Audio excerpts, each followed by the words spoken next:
Welcome, here I've got XIAOMI Poco M4 Pro 5G, and let me show you how to turn on and off camera watermark at this device. So let's start by tapping on camera button to open it, and for now we are on standard photo mode. From here let's go to right corner button so we get access here to more options about camera we can manage, and now let's move to left and tap to settings to open them.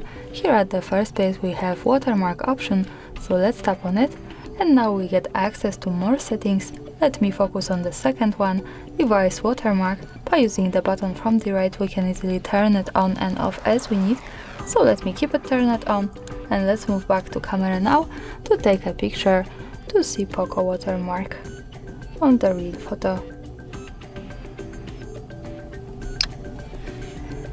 Now let's move to left to the button that follows us straight to the gallery, and this is my photo with watermark in the left corner at the bottom. We can get closer to it, and we have Poco M4 Pro 5G watermark.